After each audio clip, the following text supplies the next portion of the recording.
Sherlock Holmes, one of the most fascinating characters I have ever portrayed. Patriotic, courageous, tenacious, loyal, mind of a computer, and one of the most eccentric characters in fiction.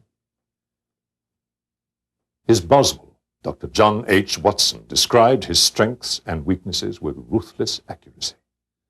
Knowledge of literature, philosophy, astronomy, politics, nil. Knowledge of botany, variable. Well up in belladonna, opium, and poisons generally. Knowledge of geology, chemistry, and anatomy, profound but unsystematic. Knowledge of sensational literature, immense. He appears to know every detail of every horror perpetrated in the century. He is an expert boxer, swordsman, and single-stick player. Plays the violin well, self-poisoner by tobacco and other substances. The best and wisest man whom I've ever known. Sherlock Holmes.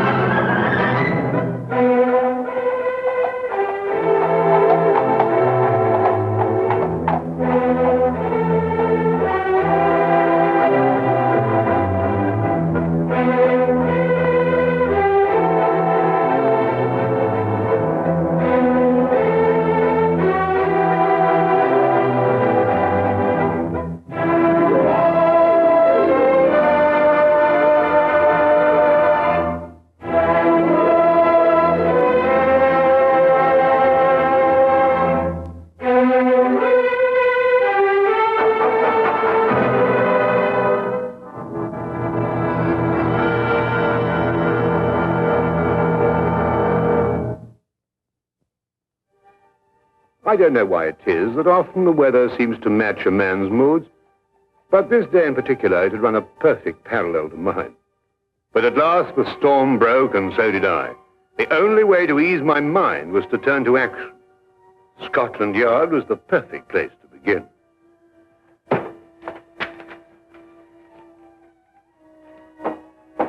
Inspector Lestrade, we'll get him. Must see him right away. I'm very sorry, Doctor. Inspector Lestrade's very busy. Will you tell him I'm here? I must see him. I'm very sorry, Doctor, but when Inspector Lestrade's in conference... Oh! You know, Dr. Watson. Ah, Dr. Watson, I'm very pleased to see you. Just having a cup of tea. Lestrade, something's happened to Holmes. He's disappeared. He's vanished. I haven't seen him for 2 days. Well, calm yourself, Dr. Watson. Calm yourself. Tell you he's disappeared. He may have been kidnapped, for all I know. Oh, kidnapped, eh? Or worse. Now, look here, Dr. Watson. Just because you haven't seen him for a couple of days doesn't necessarily mean to say that he's been No, kidnapped. quite. Well, if you want any proof, you can have it. There's no time. Dr. Watson. It is positively infuriating to know that something is wrong and to find a man whom you can't convince. I don't mind saying that there are times when I find myself hard put to keep my patience with Inspector Lestrade. What more evidence do you need? What man going under his own volition would leave his razor behind? Oh, he probably has another one. No, he hasn't. Come on, I'll show you something else. Look, his violin out of its case. Well, what's that got to do with it? But he'd never leave his violin like that if he thought he'd be gone long. Treats it like a baby.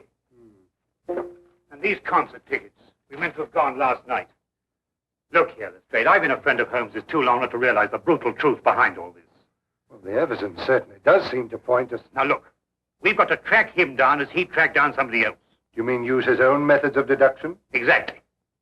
Now, the odds are that he's disappeared on some case. So the best thing we can do is to go through his correspondence and see who might have employed him. Oh, look at this. Bills,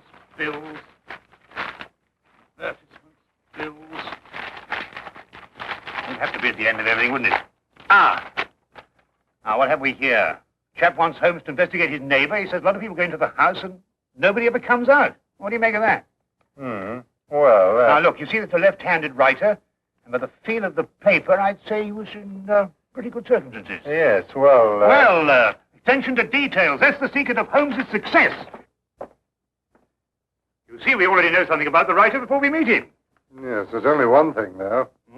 Sherlock Holmes' disappearance had nothing to do with him. Oh, why? This letter's dated 2 years ago. What? Yes. So it is. Well, where else would he keep his correspondence? Oh, anywhere on the chandelier if it wasn't too much effort to get up there. Well, let's have a look around.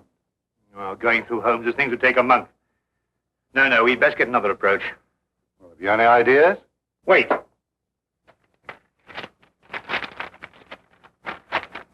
Dear sir, please call upon the undersigned at the earliest convenience on a matter of extreme urgency. Signed, John Smithson, Ye Quaint Old Curiosity Shop, 7 Bachelor Lane.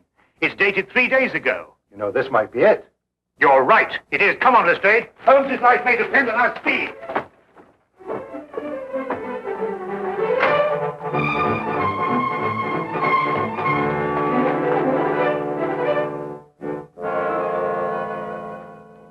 Sinister looking place. Well, it looks just like any other old curiosity shop to me. You think so? Then why was this Smithson so keen to get Holmes here, eh? Yes, interesting.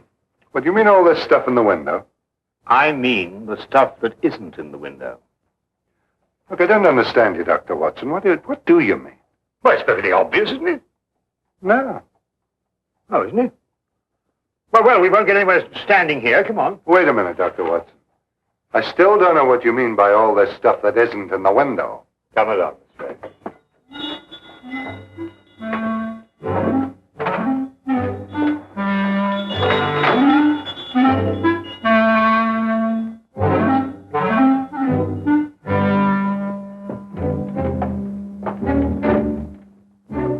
Good afternoon, gentlemen. Good afternoon. You, I presume, are the proprietor, John Smithson. Yes, that is correct, sir. That is correct. Well, I'm Dr. Watson, and this is Inspector Lestrade. We've come to inquire about Sherlock Holmes. Sherlock Holmes? Yes, a tall fellow, thin. Wears a deer-stalking cap. I'm afraid I've never met the gentleman, no. But you wrote him a letter saying you wished to see him on a matter of extreme urgency. You must be mistaken, sir. Well, take a look at this letter.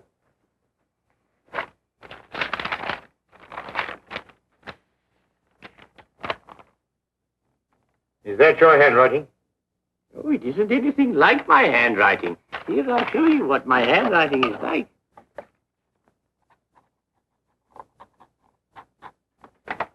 You notice any resemblance between the two? Well, no. Well, then who could have written it? I couldn't say. Perhaps a practical joke. At any rate, all is well here, and I'm fortunately in no need of help. Oh. Well, do you mind if we browse around a bit? No, browse indeed, gentlemen. I like to think of my shop as an oasis of tranquility in life's busy thoroughfare.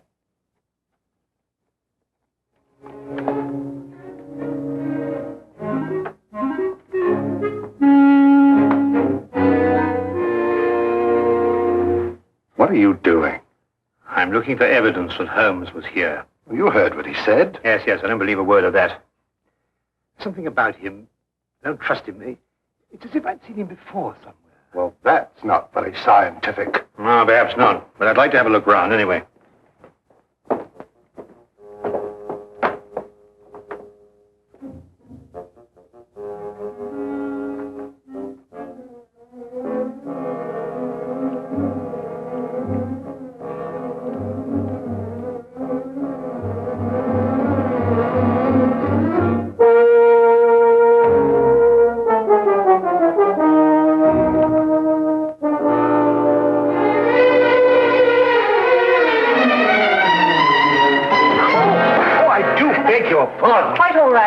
Clumsy of me. No, not at all. It was all my fault. I wasn't looking where I was going. Of course. Thank you. Not at all. Excuse me.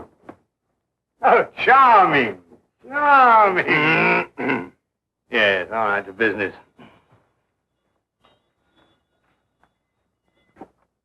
Ivanhoe. I must remind myself to read that again sometime. What's this? Proper deportment of young ladies in polite society. What a fabulous title. I'm afraid that book is not for sale.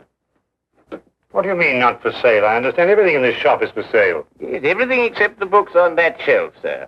And now the shop is closing. Really? 2 o'clock in the afternoon? Yes, for repairs. I have the decorators coming in. I'm afraid I must ask you to leave, young man.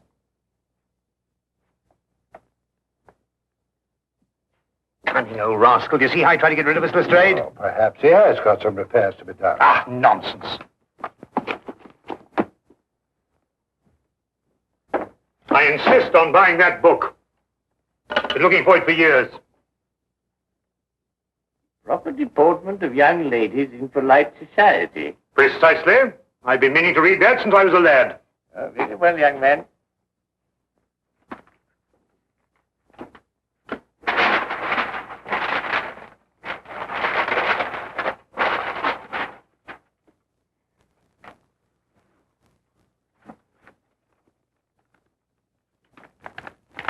$1 please. Thank you. Go on, Lestrade. Oh, excuse me, Governor. Not at all.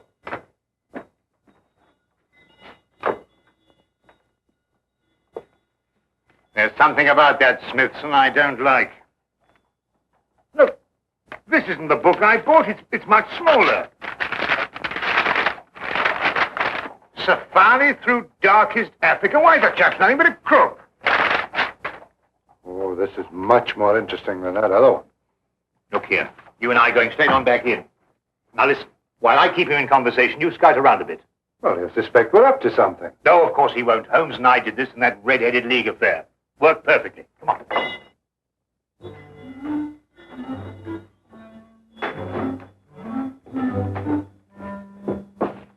You've sold me the wrong book. My dear sir, Deliberately, if you ask me. Did I assure you, Safari through This is the book I wanted. No, that's not for sale. That happens to be a first edition, of which there are only 3 copies in existence. Proper deportment of young ladies in polite society. Now, that's the book I bought, and that's the book I... Dr. Watson.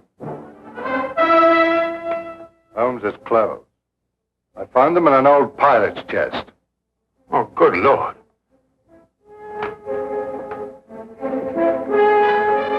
With bloodstains.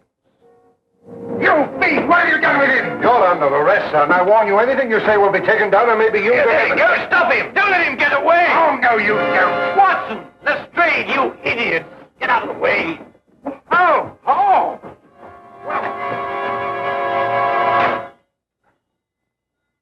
Gone with the message. Who's gone with what message? An escaped convict with the message that woman left for him in the book.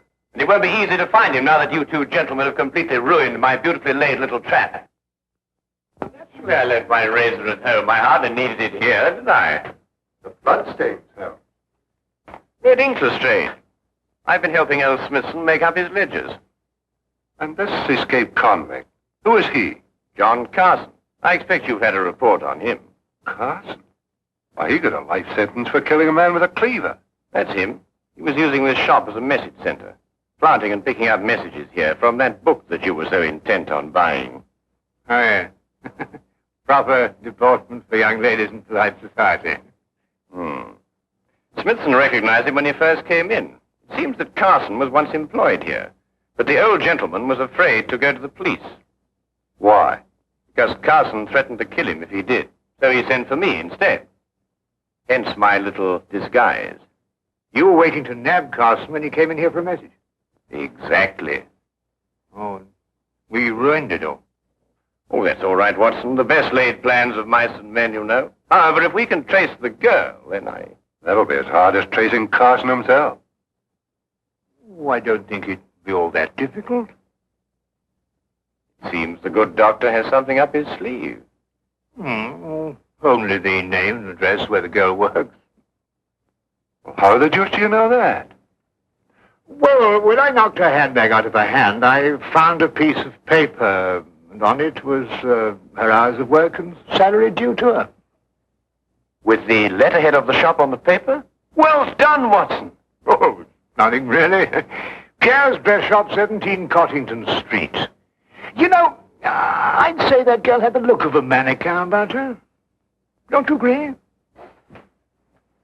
Well, you know, Watson, I'm almost afraid not to.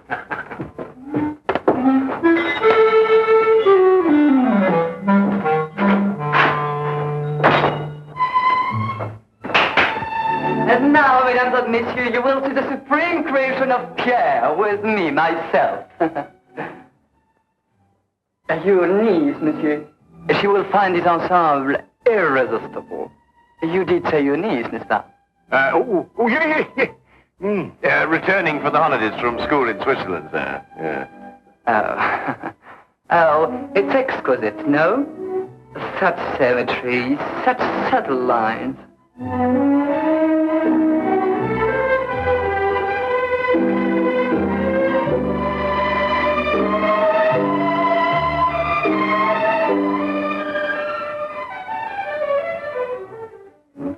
It's the girl we're looking for.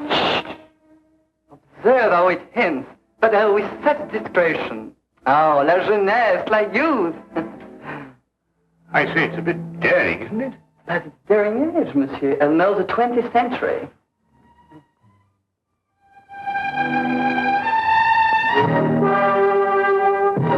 I wonder, sir, if I might have a word with the young lady in private.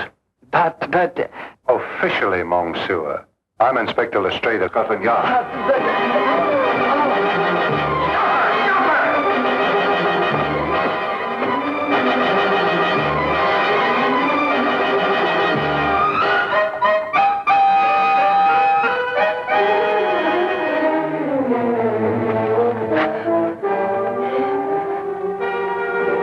It really isn't any use, you know, even if you ran away.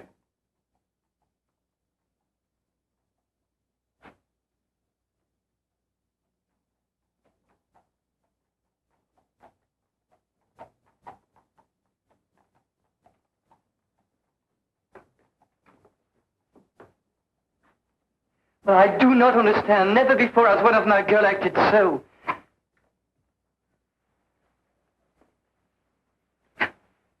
Would you mind telling me where he's hiding now, miss? I don't know. I swear I don't.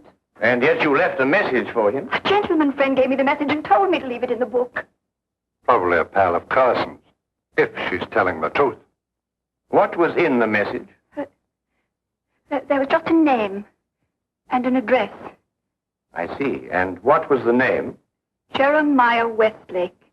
But I forget the address. Jeremiah Westlake. There was once a judge called Jeremiah Westlake. He retired several years ago. Yes, and I think we'll discover that Jeremiah Westlake was the judge who gave Carson his life sentence. And now Carson is looking for him. And now Carson is looking for him.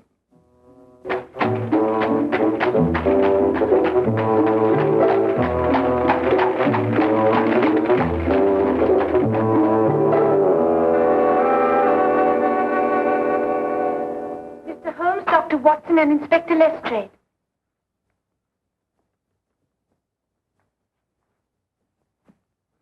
Who's she talking to? Well, what do you want? Court now in session. State your case.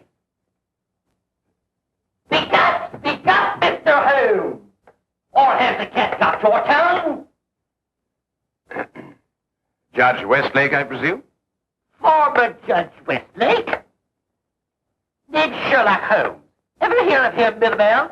No. You're confusing him with the other Sherlock Holmes, the famous pastry chef. Oh, I never eat pastry. Disagrees with me. Of course, there's still another Sherlock Holmes, the third one, the famous detective. Oh, that one. Well, young man, say your piece. Court adjourns in exactly 1 minute. 10 years ago, you sentenced a man called John Carson to a term of life imprisonment for murder. Carson? Good night, Billabelle. That'd be the Butcher Cleaver case. Murdered a man with it. Oh, yes. Unpleasant chap, Carson, if I remember correctly. Well, Mr. Holmes? When you sentenced him, he swore to kill you. Did he? Well, what of it? They all do. Routine. But he's just escaped from prison and has learned your address. Nonsense. Bluff. Sheer bluff. Yes, Billabelle? They all bluff, young man. I wouldn't sleep a wink if I believed everything they swore to do to the judge. Sleep like tops, the two of us. In bed at 10 and up at 6. This man represents a very real threat, sir. That's all. Court adjourned. See you, dear. And then left at me.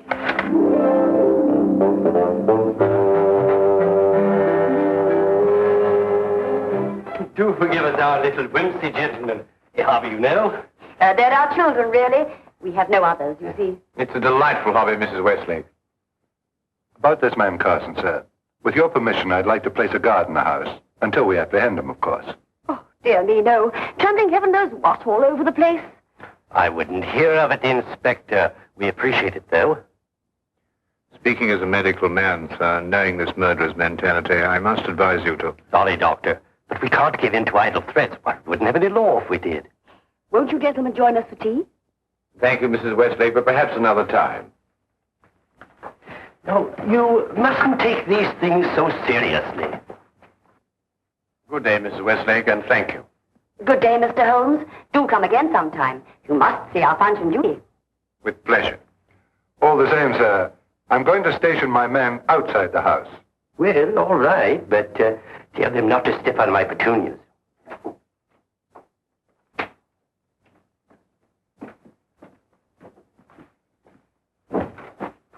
He says he's got a message for the judge, sir. I'm Westlake, my man. Here you are, Governor.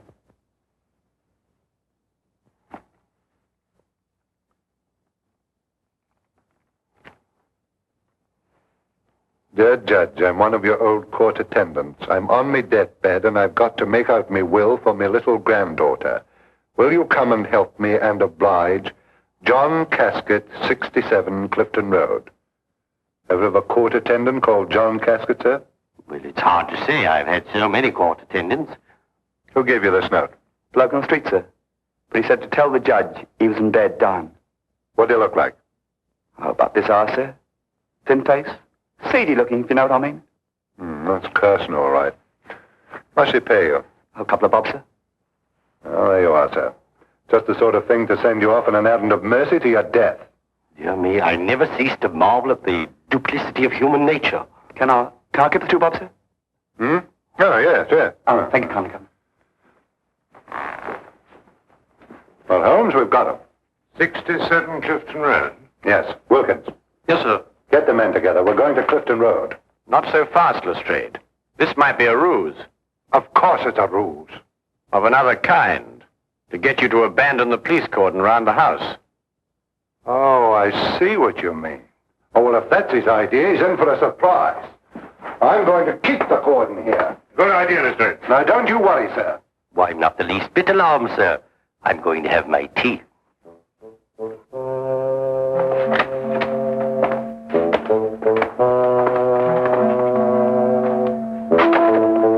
Don't budge from here. If you let anyone in this house, I'll have your skin.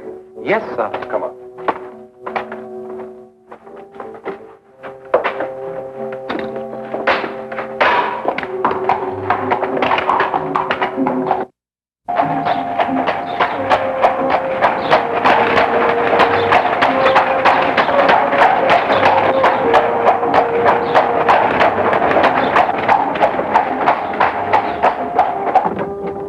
Nab him either way. At Clifton Road or when he tries to break into the judge's house. Lestrade, who did that messenger describe? Carson, of course. And who else?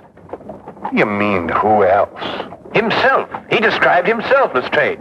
Cabby, turn around and go back to the house at once. As fast as you can. At last, I understood the cause for Holmes' concern. We had gone off and left the killer with the very man he'd sworn to kill. John Carson wasn't the kind of man to miss an opportunity like this. He was there, and we were not.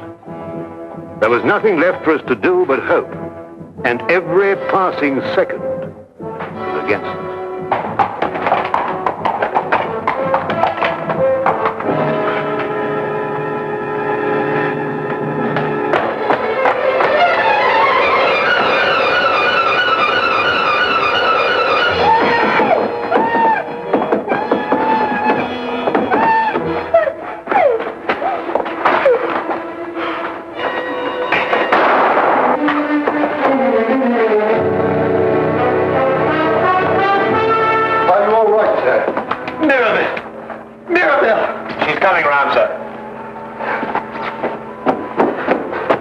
Nade's all right.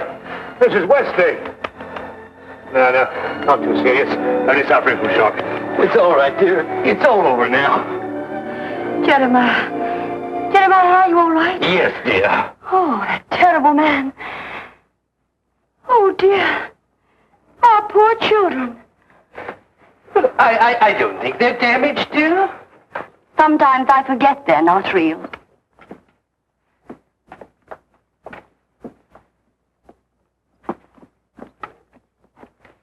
Of course we're real. We're as real as any children.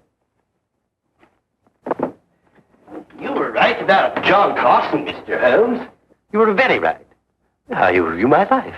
Not at all, sir. Not at all. Yes, but I must do something to repay you. I'll teach you to be a puppeteer. A puppeteer? Yes, you'll love it. Greatest relaxation in the world. Teaches you to forget men like John Carson. Now, here. You hold the thing like this. Mm-hmm. And with this string, you will move a hand. And with this, you move the feet. You pitch your voice up a little. Thank you, Mr. Holmes. Pretty good thinking. Not bad, anyway.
I had persuaded Sherlock Holmes to take a brief holiday with me. As we rumbled through the countryside, it was a comforting thought indeed that for a while anyway, there would be no desperate men at the door of our flat in Baker Street, no life and death cases to solve. Ahead were 4 whole days as suspended and happily uneventful as this train trip.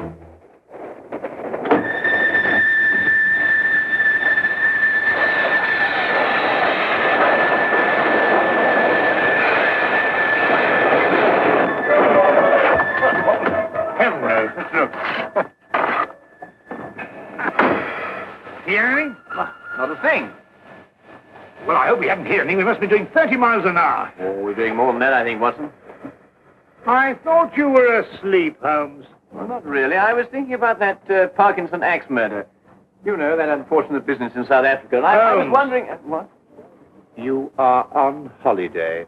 Oh, yes. Yes, of course. Quite right, Watson. Quite right. Mr. Holmes, Yes, I'm Mr. Holmes. I thought I recognized your name on the reserved passenger list. Thought you might be able to help us. We seem to have had a sort of an accident. An accident or an incident? Well, I suppose you could call it an incident. But one of our passengers has disappeared. Disappeared? A boy. He was traveling with this young lady here.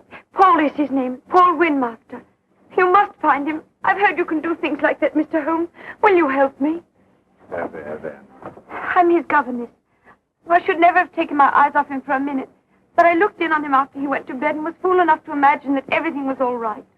Do you think he might have been kidnapped? Oh, no, I'm sure Paul ran away. How will I ever be able to face his father? I think you'd better sit down, Kendall. Lydia Kendall. Miss Kendall, and tell us everything from the beginning. I'm sure we can be of help. Thank you.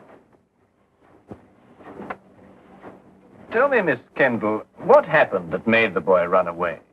Mr. Holmes, have you ever heard of Paul's father, Lawrence Windmaster? Oh, yes, Ripsaw Windmaster, the Canadian timber king. The papers call him that. As rough and strong a man as the trees he cuts down. Paul, not having a mother since the age of 2, has grown to be like him in many ways. Independent, wild. Believe me, I've had a full-time job. I can imagine. Mr. Windmaster never disciplined him. Was actually proud of Paul's spirit. Until one day, rather suddenly, it struck him that he was bringing the boy up improperly. You asked me what caused the boy to run away. It was just that. And yesterday, when I went out to fetch Paul, I began to see the first signs of what was about to happen.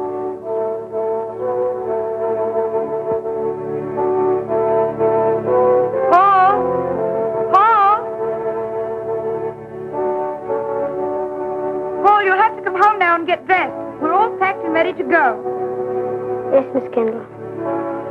Hurry now, we can't miss the train.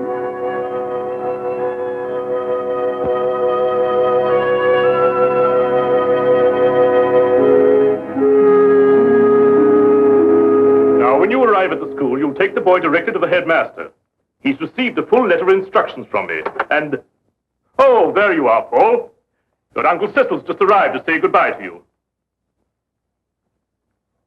Here's wishing you success, Paul. Thank you, sir. You'll be taught to be a gentleman. Something which, your mother forgive me, I failed to do. Yes, Father. What have you got there? White mice. White? Now look here, Paul. You certainly don't intend to take them to school with you. I can't leave them here. Nobody would look after them. Now that's foolish.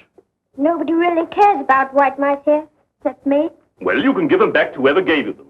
You mean Coco? Who? Coco the clown.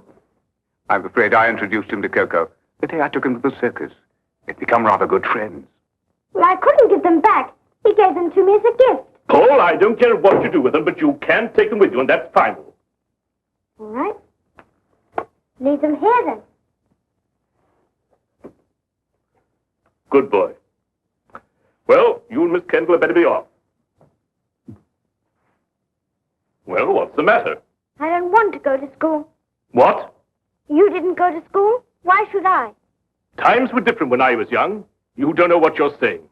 I have my horse and my white mice, and Coco and I are supposed to meet next week. You can't run wild all your life. You'll grow up to be a savage. But Lydia could teach me everything I need to know right here. Miss Kendall isn't a teacher. She's a governess. She knows as much as anyone. Now listen to me, Paul. One day you'll come into possession of everything I own.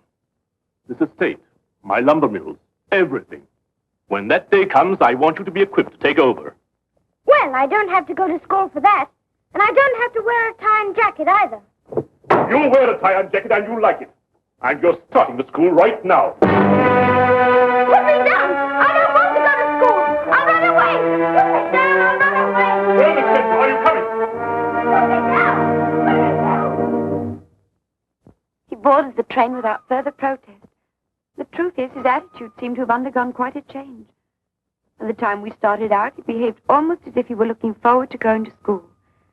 But of course, the whole thing was a ruse to put me off my guard. You said before you saw the boy after he went to bed. Now, what time was that? About 8. And what time did you find that he was missing?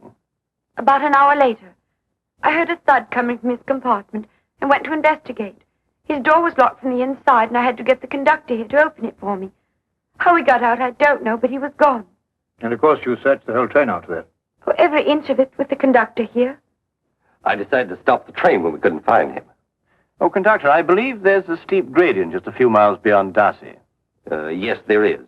Now, how slowly would the train be going at that time, do you think? Oh, about 5 miles an hour. Very slowly, sir. Well, in that case, I suggest that we borrow a cart from a farmer in the vicinity of Darcy and go back and search that area. Yes, sir. I'll take care of it immediately, sir. What was the number of the boy's compartment? 37. Well, Dr. Watson and I'll take a look at it. No, there's no need for you to come with us. I think you'd better stay here and rest. Now, you mustn't worry. Small boys make a habit of disappearing and reappearing.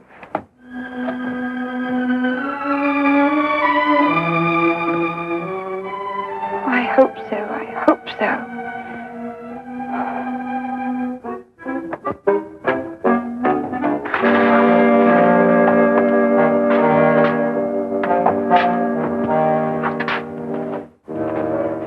Well, you certainly simplified the search and narrowed down the area to Darcy. Here, Watson, give me a hand with this window, will you? Yes, sir. All the same, this train window.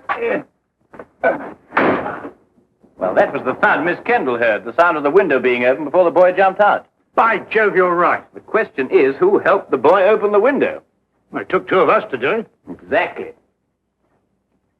Good heavens, Holmes, do you mean that he must have had an accomplice? Of course he must have. Yes, but who on earth would want to help a little boy to run away? Well, when we know that, Watson, we will have the answer to the problem of the boy who didn't want to go to school.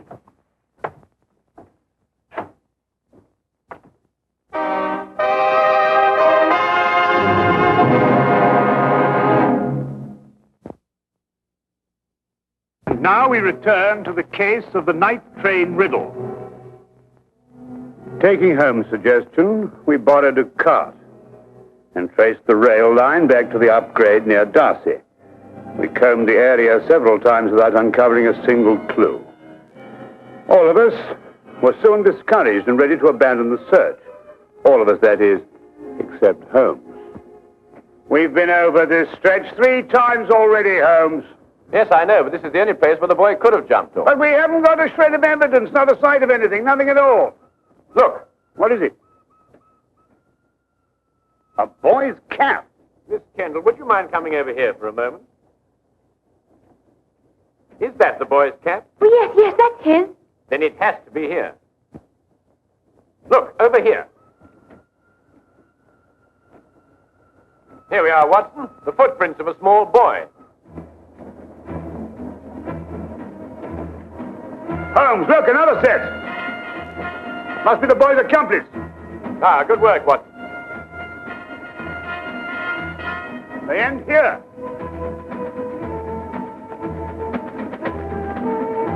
Then it's quite clear what happened. Not to me. Well, they obviously boarded another train, a local, I imagine, traveling in the same direction as we were. We do pull alongside a local here, Mr. Holmes, the up train from Royal Minster. Well, how can they do that? Change trains in midstream, so to speak. Well, obviously, Watson, if both trains were traveling slowly enough. They do. It's possible, entirely possible, Mr. Holmes. Conductor, I think you'd better telegraph ahead and have them stop that train. Yes, sir. Do you think they'll find him, Mr. Holmes? Well, we are near enough to the truth, Miss Kendall, not to have to speculate anymore. We will soon know. We began a hasty return to the night express, aboard which we hoped to catch the local.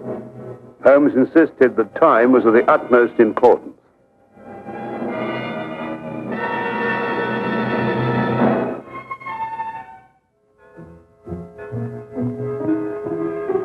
Paul.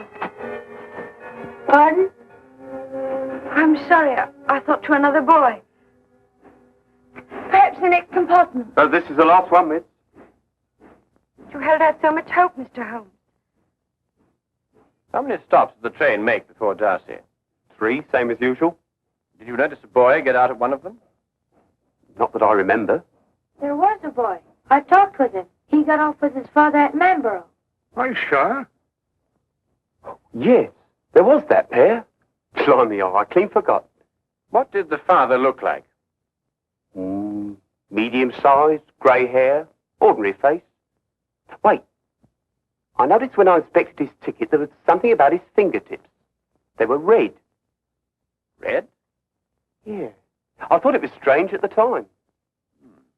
That's most observant of you, conductor. That proves it, Watson. Holmes, do you know who he is?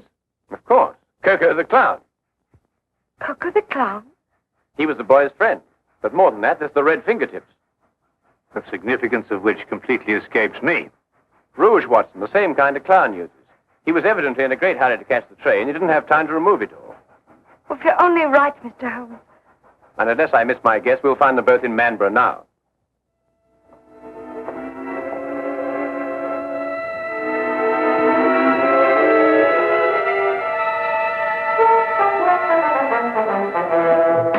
Watson, Miss Kennedy is sending a wire to the headmaster of the school, telling him they've been delayed. As soon as she's finished, we can be off. What's the matter with you? You don't look like someone who wants to be taken to the circus. Holmes, do you realize it has taken me the last solid 3 weeks of pleading and cajoling to persuade you to take this trip? And now look where we end up, in Manborough. And don't you underestimate it. We can have a very exciting holiday here. Oh, holiday? We might as well have pitched a tent in the Straits office. I know, but we couldn't very well refuse to help them. No, we couldn't have refused to help them. But when we eventually find whoever it is who's at the bottom of this thing, please remember one thing. He's my pigeon. Don't upset yourself, Watson. As soon as we can find the boy, we can continue on our journey. Oh, I'm glad you still considered that. Well, shall we be getting along? Hmm. Oh, by the way, Watson, I didn't mention it to Miss Kennedy, but I believe there's some possibility the boy may be in danger. So I don't think we ought to lose too much time. Not a very convenient place to leave luggage. Holmes! You gotta wait a minute. We've left all our bags in the train. There's no time to worry about that now, Watson. Come along. But look, Holmes, we've got everything in them for our 4 days. All right, I'll find Miss Kendall and get a carriage, and we'll meet you in the street. Now, hurry up. Right.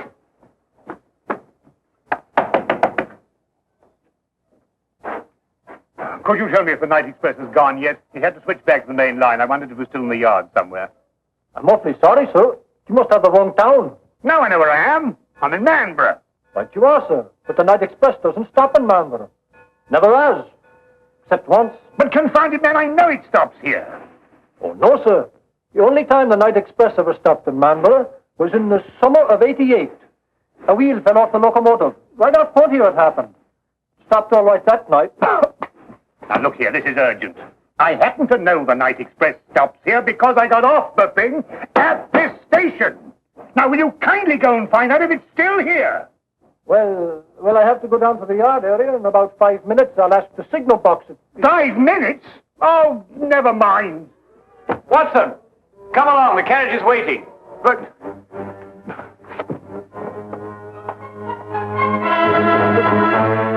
the luggage.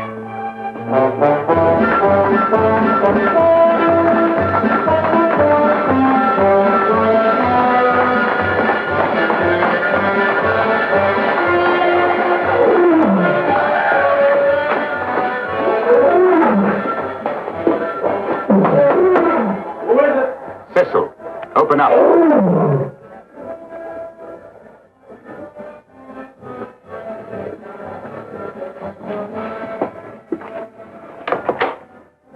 Did it work? We jumped off, switched trains. Ta-da! Like a couple of acrobats. Where's the boy now?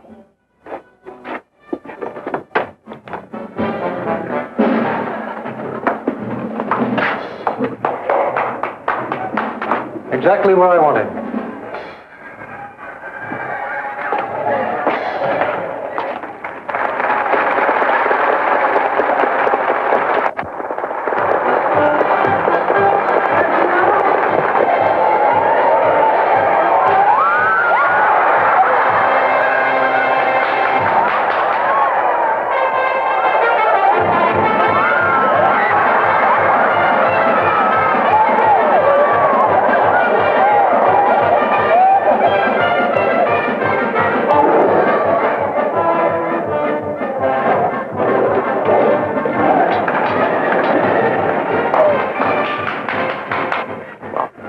Get it over with. I was waiting for a down payment. How much? £100 should do it.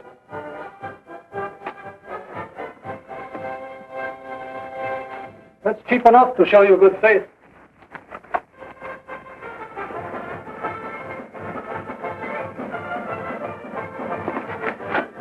I'll expect the rest when I finish.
Take this gun and fire it up into the air. To the air? Yes, just to pin him down. What are you going to do? Well, I'm going to find out who he is and why he's trying to keep us from the boy. Well, go on, Watson, fire it. I'm sorry, Holmes. This one's mine. What? Watson! Watson, here! Fire it, Holmes. Fire it! Oh, very well.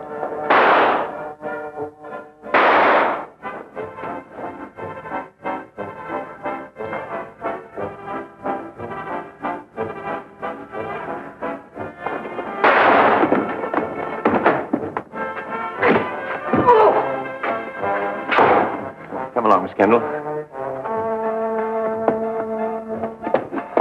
Watson, you're a fool to have taken such a risk. No, with you covering me, I couldn't miss. Get up.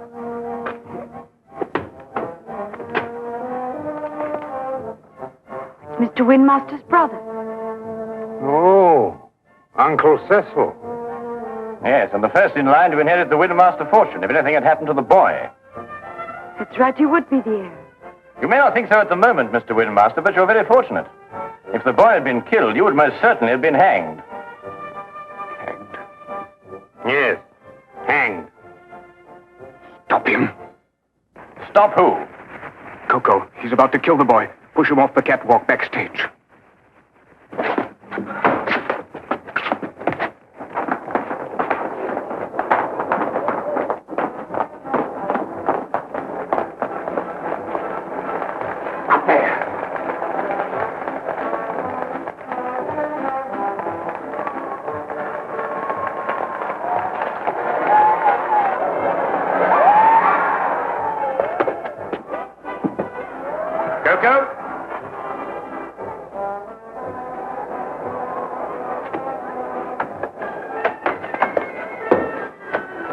Don't come any closer. I'm coming down.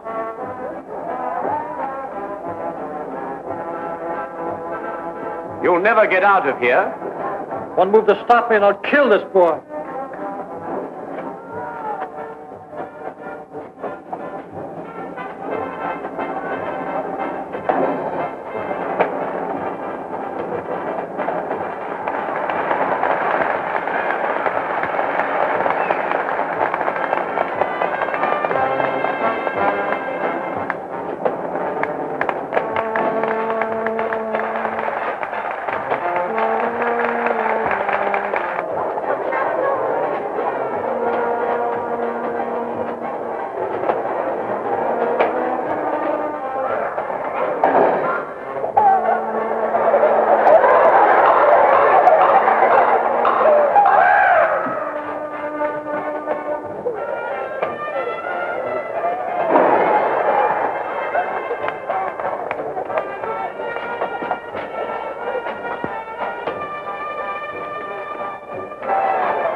Perfect timing, Watson.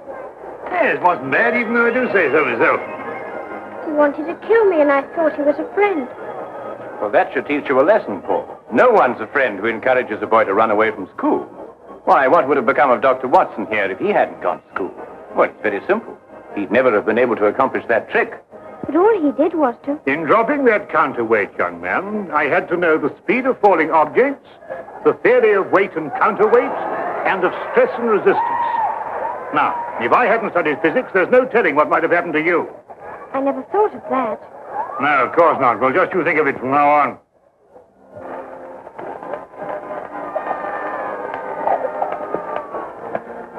Watson, did you really have all that in mind when you pulled that rope? Oh, I was believe it. Of course. Oh, did you? Come on, you. And you.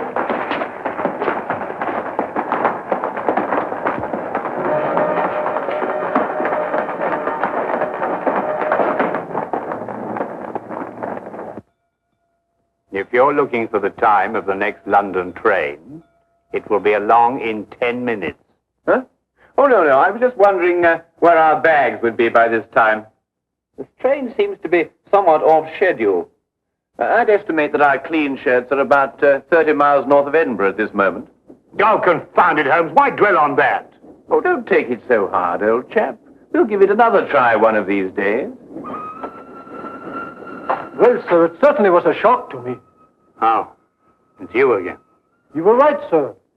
The express did stop in Manborough tonight. Can't understand it. The first time since the summer of '88. Fact is, it was running wild through here tonight, they tell me. Came roaring through on the local line first, and back through here to switch over to the main line again. Can't for the life of me figure what they were up to. Left a couple of bags on our platform. No hint of a reason. Just found them there. A couple of bags, did you say?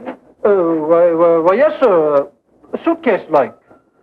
Don't know anything about them. One marked JW and the other SH. Suppose we'll have to keep them in the office for the 30 days required. My dear sir, if you'll just lead me to your office, I think I can relieve you of those suitcases within 30 seconds. My name is John Watson. Mine will be the one marked JW. Oh, you mean, I say, and this here gentleman is SH? Yes. This is my friend, Samuel Higgins.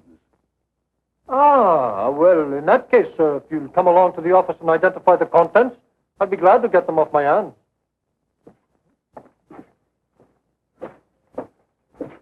Samuel Higgins? Yes.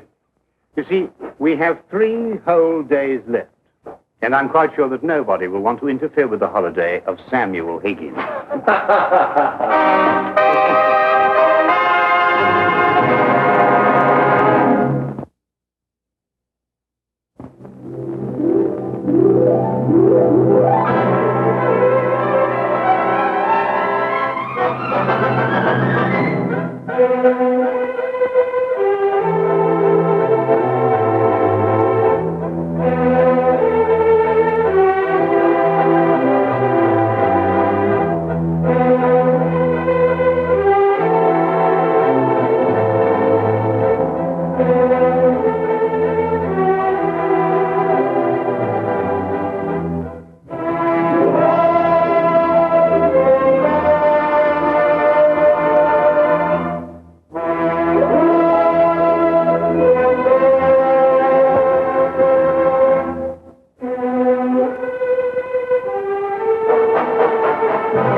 As Dr. Watson observed, I had no keener pleasure than in following Sherlock Holmes in his professional investigations and in admiring the rapid deductions with which he unravelled the problems which were submitted to him.